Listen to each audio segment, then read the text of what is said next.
All right, so how was that for you to be handed something cold and then being asked to interpret it? If it's something that's this length, it's manageable.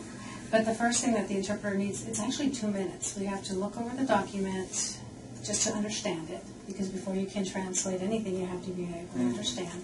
Then we also need another minute to be able to look at the sentence structuring, because sentences are not written exactly the same in Spanish and English.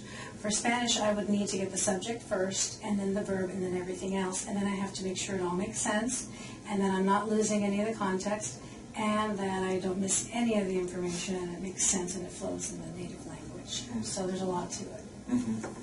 For me, it's confusing because I can't figure out, like what is too long and what's the right length for you to translate. So I would need some guidance, and this is where I think giving a feedback is really important, because for me it may not be clear which documents are short enough for you to do it, and which documents and for what reason. For example, informed consent is pretty short, Right. but it's a legal document, so it's inappropriate. So I think getting that feedback is important.